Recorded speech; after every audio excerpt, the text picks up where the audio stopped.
Elements पे बात कर लिया और 2-3 एलिमेंट और हमारे मेन है। कॉर्पोरेट सेक्टर क्या होता है पहले बताइए। मैं कॉर्पोरेट सेक्टर के बारे में 2 मिनट आपसे बात कर लूँ कि कॉर्पोरेट सेक्टर है क्या, किस सेक्टर को कॉर्पोरेट सेक्टर आप कहते हैं।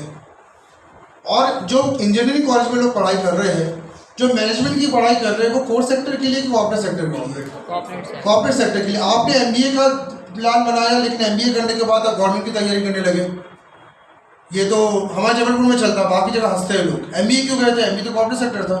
आपने बीई प्लान किया, एमसीए प्लान किया, एमटेक प्लान किया और उसके बाद सीधे पटवारी के एग्जाम में जाके बैठ गए। तो अगर आपको गवर्नमेंट सेक्टर में जाना है तो आप 12th के बाद भी जा सकते हो, आपको पता है। जैसे ही आप प्रोफेशनल स्टडीज में चले जाते हैं तो प्रोफेशनल स्टडीज यानी ग्रेजुएशन और पोस्ट ग्रेजुएशन के बाद आपको कॉर्पोरेट सेक्टर पे फोकस करना चाहिए। और if you want to become a government engineer then go for BCom and BCA BSc और उसके बाद सीधे आप गवर्नमेंट की तैयारी करें। कॉर्पोरेट सेक्टर में एंट्री के लिए कितना टाइम लगता है आपको? मुश्किल से आप अगर एक भी काम 6 महीने में, साल भर में सीखते हैं तो कॉर्पोरेट सेक्टर में एंट्री कर सकते हैं। गवर्नमेंट सेक्टर में बहुत टाइम लगता है क्योंकि आपको कंपटीशन को फाइट करना है। आज आप कंपटीशन देख रहे हैं और इस कंपटीशन में क्या आप निकल जाएंगे क्योंकि पोस्ट बहुत कम है आज, तो करेंगे क्या? इतने कम पोस्ट में अगर आप कॉम्पिटिशन फाइट कर रहे हैं तो क्या करेंगे? और कॉर्पोरेट सेक्टर में ध्यान रखना है, प्राइवेट सेक्टर होता है, एक होता है एमएनसी। तो आपको ये भी इस उम्र में टारगेट करना है कि मैं प्राइवेट सेक्टर में जाऊँ कि मल्टीनेशनल कंपनी में जाऊँ। प्राइवेट सेक्टर कौन सा होता है? What is private sector?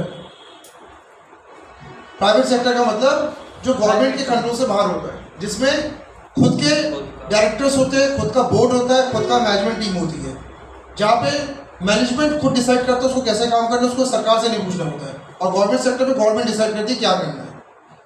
Private sectors किस तरीके फ्लरिश कर रहा है आप ये देख रहे हैं। आप लोग प्राइवेट होटलों में जाके खाना खाना पसंद करते हैं, प्राइवेट होटलों में रुकना पसंद करते हैं, ठीक है? क्यों मेन रीजन क्या है? आप प्राइवेट होटल में क्यों रुक रहे हैं? फैसिलिटीज और वहाँ पे दी जाती है और आपको एक अच्छे ट्रीटमेंट मिलता है। और वहाँ पे जो बंदा आपको ट्रीटमेंट अच्छा दे रहा है उस बंदे की सैलरी का 5,000 होगी क्या? नहीं। मैं प्राइवेट सेक्टर में भी एक बड़े सेक्टर की बात कर रहा हूँ जो अभी स्टार्टअप्स नहीं, क्योंकि प्राइवेट में भी एक स्टार्टअप होता है और एक होता है जो पहले से डेवलप हो चुका है। तो स्टार्टअप्स नहीं देख पाते, लेकिन जो डेवलप्ड है they can give you salary, they can give you all incentive. तो आप प्राइवेट सेक्टर्स को ट्राई करें। आपके शहरों में प्राइवेट सेक्टर की कमी थोड़ी ना है।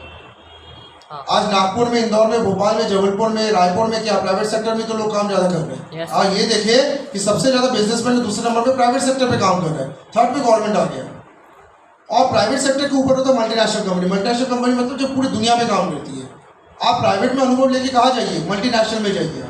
Multinational can give you salary more, multinational can give you all leisures of life. सारे मजे आप लाइफ के लेना चाहते हैं, एमएनसीज में जाइए पर प्राइवेट से होते हुए जाइए। एमएनसीज ध्यान रखिएगा, सरकार को सबसे ज़्यादा टैक्स देने वाले ग्रुप है। What is Reliance? Reliance is an MNC. आज रिलायंस इतना टैक्स देते हैं, उतना टैक्स में तो कई देशों के जीडीपी नहीं जितना टैक्स रिलायंस गवर्नमेंट को दे रही है आज।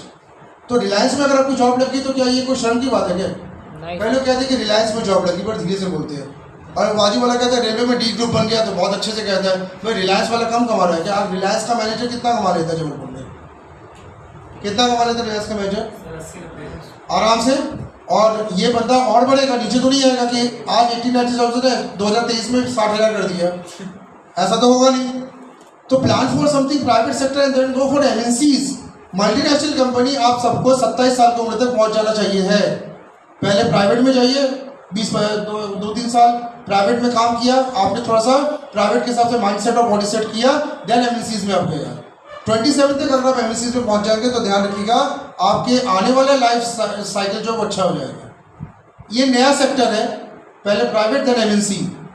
Fine, leave the core sector please. Now you have to leave the core sector, ठीक है?